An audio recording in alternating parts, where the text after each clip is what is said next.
the fall,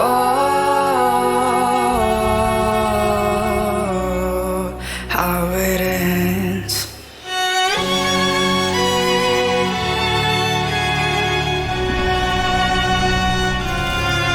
It's the fall,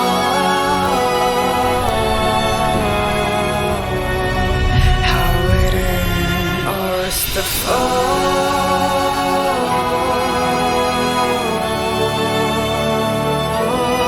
how we rise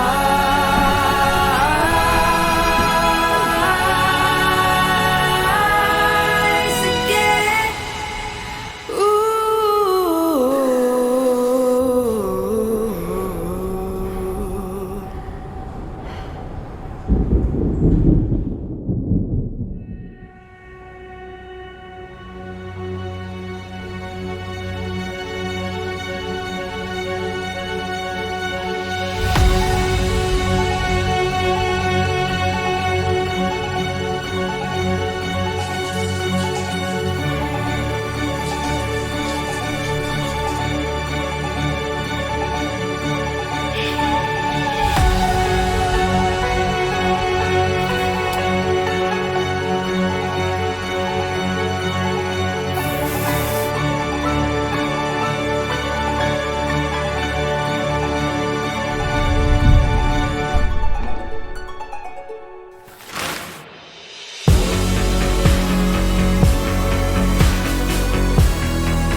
Hello, good afternoon, everyone. Welcome to yet another session of PhysioTV.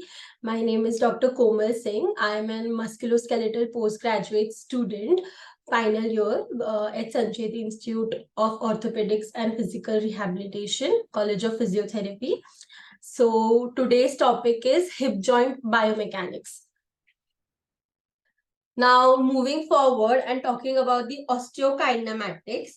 So, osteokinematics we learn when femur moves on the pelvis and pelvic on femoral osteokinematics. So, rotation of femur in the sagittal plane. This plane will cause flexion and extension. Rotation of femur in frontal plane will cause abduction and adduction, and rotation of femur in the horizontal plane will cause medial and lateral rotation. Pelvic on femoral osteokinematics is the lumbopelvic rhythm.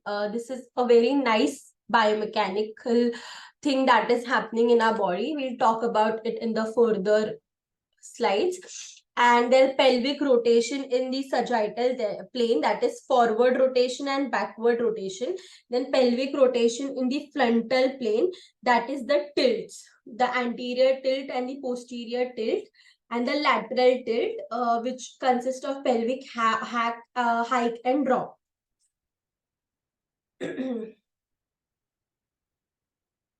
So here, when we see femoral on pelvic and pelvic on femoral rotation, the axis of rotation of each plane of movement is shown with a colored dot. This is the axis of rotation located at the center of the femoral head. This image shows the sagittal or side view plane rotation through the medial lateral axis of rotation. So here, when the femur rotates on the pelvis, we see flexion and extension, and when the pelvis rotates on the femur, we can see anterior tilt and posterior pelvic tilt.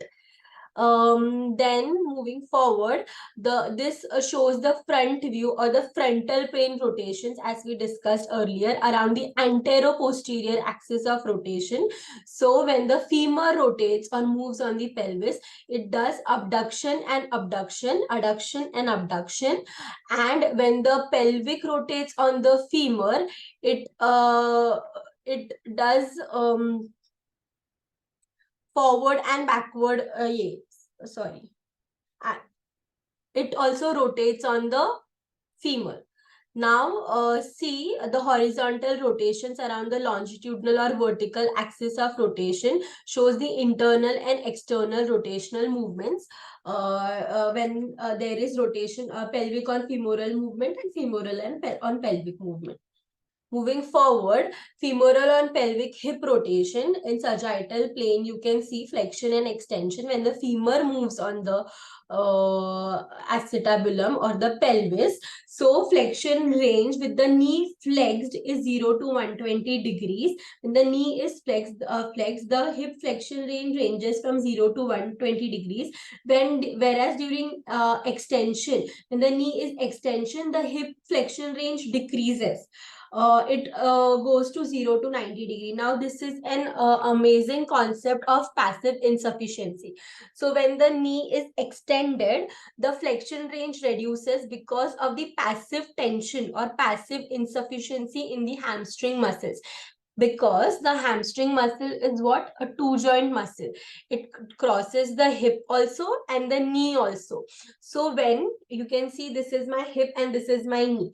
So when my hip is extended and now I'm trying to flex my when my knee is extended and now I'm trying to flex my hip, there is a passive tension created in the hamstring muscles posteriorly. Hence, the range of motion decreases when the hip knee is extended. Okay. Similarly, during extension, when the knee is flexed, the range of motion decreases, whereas when the knee is extended, the range of motion increases. Now, this again is a concept of passive insufficiency in the rectus femoris muscle. So, with the knees flexed, the rectus femoris here will be stretched at hip also and knee also. This will cause passive insufficiency and will not allow more extension at the hip. So hence, when the knee is flexed in hip extension, it ranges decreases, where with knee extended, if we try to do hip extension, the rectus femoris will not be stretched at both the joint, and hence we will gain an advantage of range of motion. So now moving forward, in the frontal plane, as I have told earlier, abduction and adduction occurs in the frontal plane. So abduction the range of abduction is basically 45 to 50 degrees, and adduction is 20 to 30 degrees. Adduction, however, limits or tightens the TFL and ITB. You can see here. Moving further and talking about horizontal rotation. So horizontal rotation comes with the internal and the external rotation. So now you can imagine the leg moving forward. So this is the weight bearing leg. So this is the internal rotation when the pelvis moves forward. Okay, internal rotation happening. It is approximately 35 degrees, and here is the external rotation happening with the which ranges from 45 ranges till 45 degrees.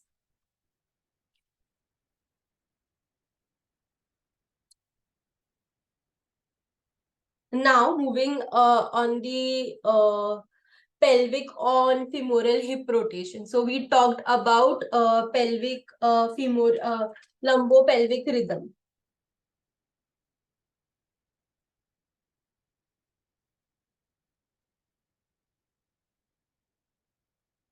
So during the lumbopelvic rhythm, there is anterior pelvic tilt. You can see there is the anterior pelvic tilt, which is performed by the force couple of the, we'll be studying about the muscles in the further part. But as you bend forward, when the pelvis rotates on the femur, there is an anterior pelvic tilt which is performed by the hip flexors, which are the sartorius and the iliopsoas, and the low back extensor erector spinae. So now in a standing posture, there the line of force passes posteriorly to the hip joint to maintain the hip in neutral position and to not allow the anterior pelvic tilt because of the hip flexors, and there should be a compensatory lordosis that is happening on the back muscle on the spine, which is maintained by the erector spinae muscle. So this is the lumbopelvic rhythm. Okay.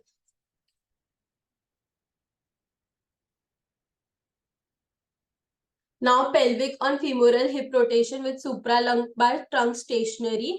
So this was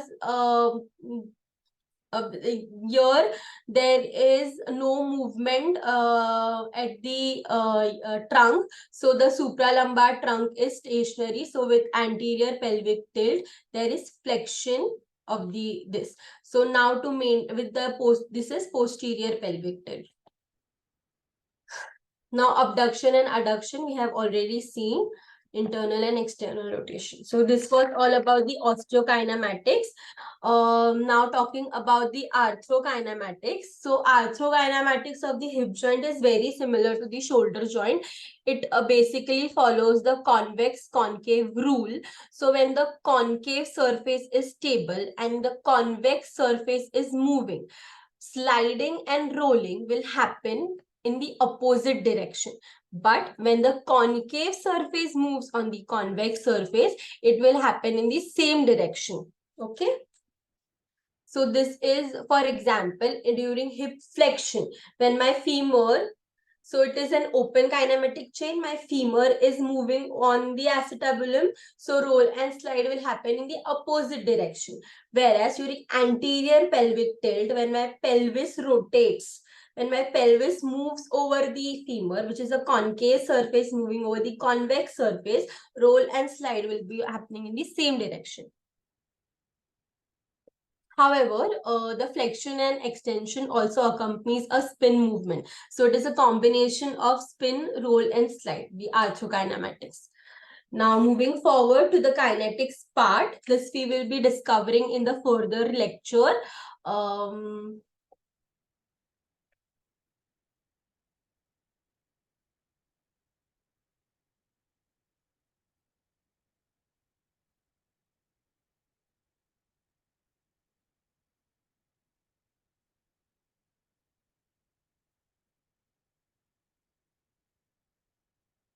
So the muscles, we have already studied about the type of articular surfaces of the hip joint, the capsules, ligaments, osteokinematics, and the arthrokinematics in the previous lecture. Today we'll be talking about the muscles of the hip, the kinetic forces of the hip. So these are the primary hip flexors, adductors, rotators, extensors, abductors, the primary and the secondary. So the hip muscles are basically, the function of them are weight bearing, ambulation. They are a two joint muscle. Most of these muscles are a two joint muscle and they function in the mid range. So they change function according to the position. This is the a key point of here. So now talking about the hip flexor muscles. So I'll go line wise. So talking about the hip flexor muscles, you will see iliopsoas is the common and the primary hip flexor muscle. It has two parts, the iliacus and the psoas major. Iliacus helps in the anterior pelvic tilt, whereas the psoas major does the function of the lumbar spine flexion in an open chain. So in an open chain, the anterior pelvic tilt during the lumbopelvic rhythm, the anterior pelvic tilt is done by the iliacus muscle, whereas the lumbar spine flexion is maintained and done by the psoas major. Whereas in closed change, anterior pelvic tilt is with lumbar lordosis. So we have discussed about the force couple in the earlier lecture only, that anterior pelvic, there is a force couple here. The back extensors try to stabilize it, not letting the spine go in hyperlordosis. Okay, so beyond 90 degree, the hip flexion is done majorly by iliopsoas muscle.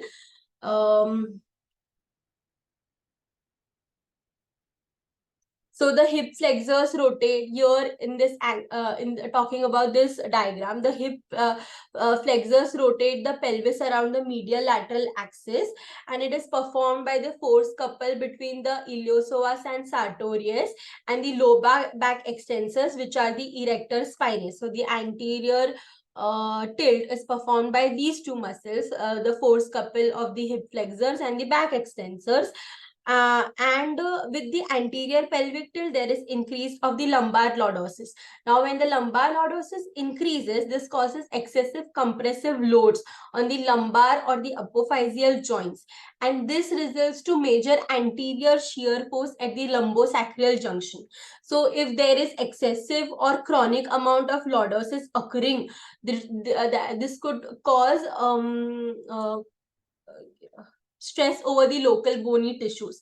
So a lumbopelvic posture, so a normal lumbopelvic posture with a normal or typical amount of lumbar lordosis optimizes the alignment of the spine. Hence, it is necessary. We'll also be learning how the rectus abdominis muscle helps to dissociate or lessen the forces occurring around the spine and decrease the chances or chronicity of the lumbar lordosis happening. So here, femoral and pelvic hip flexion, we are seeing when the femur is moving on the pelvis. Okay, so here it often occurs simultaneously with knee flexion, as it means to shorten the functional length of the lower extremity during swing phase or walking or running. So this action of moderate to high power of hip flexion requires co-activation of hip extensors, hip flexors and the abdominal muscle. So here we need co-activation of hip flexion and the abdominal muscle. This intramuscular cooperation that is happening is apparent when the leg is lifted. So here when SLR is done, when the leg is lifted, it requires activation of the rectus abdominis that generates enough contraction to create a posterior pelvic tilt to neutralize the hip flexor and decrease this lumbar lordosis that is happening here.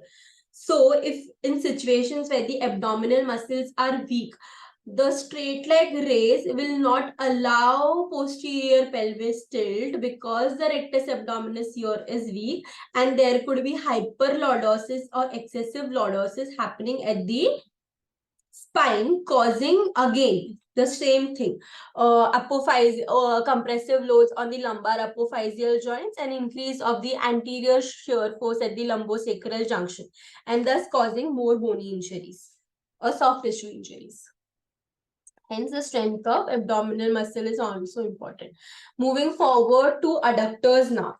So adductors, basically, it is very important to know here the function of adductors. So adductors in frontal plane. Here, this diagram shows adductors in frontal plane. The important function is the production of the adduction torque. This torque controls the kinematics of both femoral on pelvic and pelvis on femoral hip abduction. So here you can see the muscles are contracting bilaterally. Both the limb, right and left side muscles are contracting bilaterally to control the form of motion that is happening. So when right side adductors are activated, when this girl, she's kicking, her right side adductors are activated while striking a ball. So this causes downward rotation, downward movement of the pelvic on femur and adduction of the left hip. You can see here. So there, with this causing adductor movement torque by the activation of the adductor muscles, there is downward rotation of the pelvis on the right side and causing the adduction here, adduction of the left hip. So overall adduction of the planted. So here, this is the planted foot. So overall adduction of the planted hip causes eccentric activation of the gluteus medius muscle to help decelerate and control kinematics of pelvic on femoral rotation.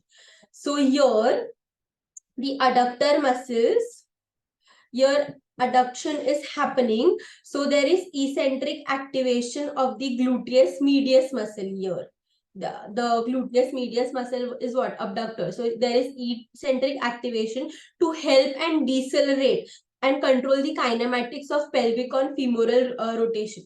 If by chance there is weakness of hip abductor muscle, what will happen? When she kicks, there will be much of valgus strain on the planted knee. So there will be a valgus strain on the planted knee, and this is the reason why there are more ACL injuries in female soccer. So with the hip abductor weakness, there will be no control on the pelvic on femoral kinematics. So if there is no control over there, what will happen?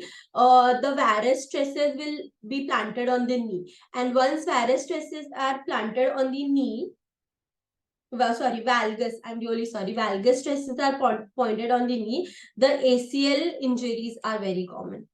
So hence, it is necessary for the abductors to be strong as well, with the adductor contracting bilaterally when the another leg is planted on the ground.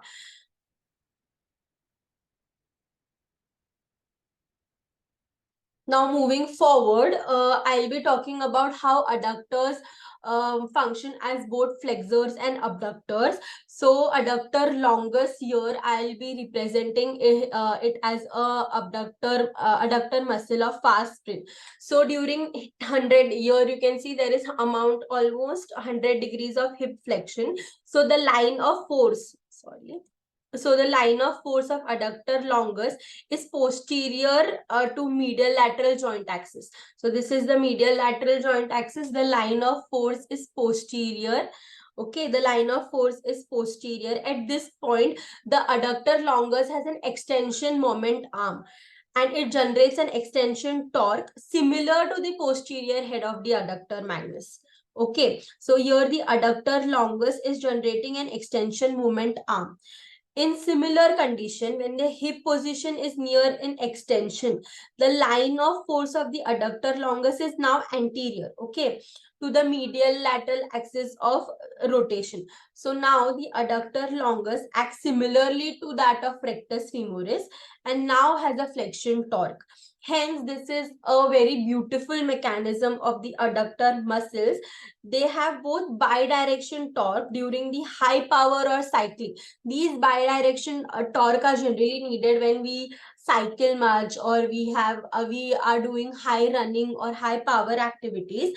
So what happens is, when the hip is in near full flexion, the adductors are more mechanically augment to be an extensors. They will help and facilitate the extensor torque. Whereas when the hip is in near full extension, they are mechanically prepared to augment the flexors. Okay. Now, talking about the extensors, we will be seeing hip extensors performing posterior pelvic tilt. So when the pelvic moves on femur hip extension, two things we'll be discussing: hip extensors performing a posterior pelvic tilt and hip extensors controlling a forward lean. So what happens when the hip extensors perform a posterior pelvic tilt? The hip extensors and the abdominal muscle act as a force couple. Same with the lumbopelvic rhythm, it is happening here. So the hip extensors and the abdominal muscles act as a force couple, and they stabilize the pelvis to prevent the hyperlordosis.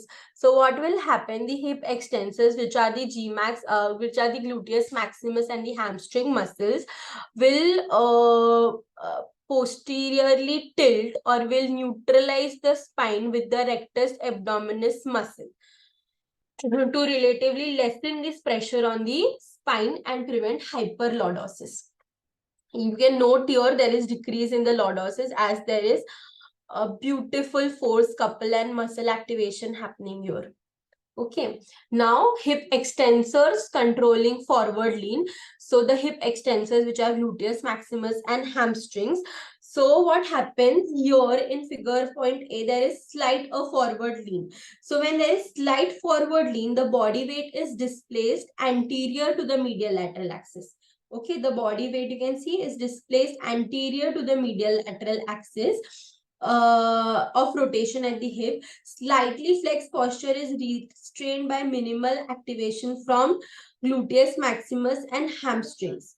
So this slightly flexed posture, it can be retained by the activation. They will retain it. They will hold up and stabilize it by the activation of the hip extensors, which are the maximus and the hamstrings muscle. But however, if there is more forwardly, the body weight places further more anteriorly. Now what happens? There is markedly strain, marked flexion at the hamstrings, and the Gmax is inactive because forward leaning increases hip extension moment arm of the hamstring and decreases the hip extension moment arm of the gluteus medius. Here you can see. Okay, here you can see there is a little strain, but here you can see how stretched the hamstring muscles are. So the nervous system generally holds the gluteus maximus for more powerful extension activities like climbing upstairs, etc. We'll be seeing that. Okay, so during a forward lean, the hamstring muscle act more. Now femoral on pelvic. That was the pelvis on femoral hip extension. Moving forward to femoral on pelvis hip extension. This requires a more good contraction of the gluteus maximus muscle. So hip extensors are frequently required to produce large and powerful torque to accelerate the body forward and upwards. So here you can see there is right hip flexion happening. So right hip flexion causes increased amount of flexion torque that also result in increased amount of extension torque. So activation of the low back extensors, multifidi, and the low back extensors with the gluteus maximus supports the flexed trunk and stabilizes the pelvis for a strong attraction of the activated hip extensors. So here what is happening, there is flexion torque generated. To balance that, there is extension torque generated. But now to neutralize and keep the spine stable, so there is not much, there is activation of our multifidus and the low back extensors.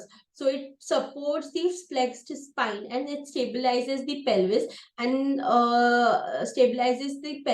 so that there is a strong activation of the gluteus maximus muscle happening. Okay.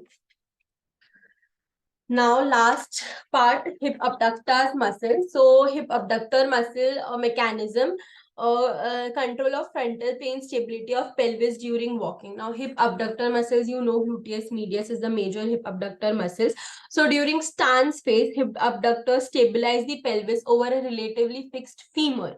So mostly single limb support phase of the gait is tackled or maintained by the hip abductor muscles. So without adequate amount of torque in the created by the abductor muscle on the stance limb pelvis, the trunk will drop uncontrollably toward the side of the swinging limb. So this is my stance limb, imagine. So this is my stance limb. So during when I move forward, so there will be drop uncontrolled. If my abductors are weak, there will be uncontrollable drop towards the side of swing limb.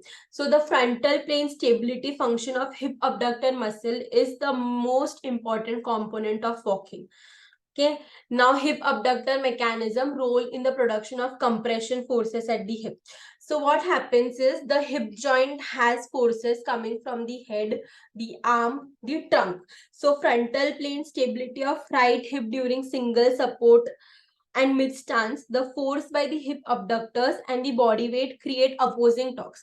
So now what happens, the hip up this is my hip. So now head, neck and trunk weight is coming from here. There is also hip abductor torque which is happening. So you can see a seesaw which is created. So here the HAT is applying force and here the hip abductor is applying force. So it is now balanced. So it is now balanced. So gluteus medius produces most amount. It has to compress it has to allow that much force to happen so that we maintain stability. So the gluteus medius is said to be the most of the compressive force producing muscle at the hip joint. Moving forward, maximal abduction torque varies according to the hip joint angle. Yes, as I have further previously told in the start of the lecture, that the major muscles in the hip joint are two joint muscles. So they vary at different angles. The amount of torque or the amount of force they produce vary at different angles. So abductor muscle have greatest torque reserve at muscle lengths that correspond to that greatest functional demands. Okay, they will have torque reserves at different lengths that will correspond to their functional demands. So adducted position of the hip increases. So now imagine there is hip adduction. So adducted position of the hip increases the passive tension in the ITB, and this augments the abductor torque. So abductor muscles are in a mechanical advantage when the hip joint is adducted, because the ITB also tensions, the TFL and ITB also creates a passive tension that will give an advantage and augment the gluteus medius. Now the hip abduction torque also is the least. Okay, this was when I talked when the hip abduction torque was maximum or greatest. Now when the hip abduction torque is least, so it is least at a nearly fully shortened muscle length, that is 40 degree of abduction. So during 40 degree of abduction, the torque would be less as the muscle length is shortened. So this was all about, we summarized it. We talked about the articular surface. We talked about the joint, the ligaments, the capsule. We talked about the we talked about the adaptations of the femur, the trabecular system. We talked about the how how Wooll's law enhances and how the forces are there. We talked about the osteokinematics, both pelvic on femoral and femoral and on pelvic movements. Then arthrokinematics, how it is based on the concavo-convex rule, and the major kinetics, that is the muscular part, how it affects the lumbopelvic rhythm, the pelvic on femur motion, the femur on pelvic motion, and how different muscles functions in different angles. So this is all about, these are my references. And thank you. I would like to thank you all for listening to this session, and I hope you take away great learnings from this session today. Thank you.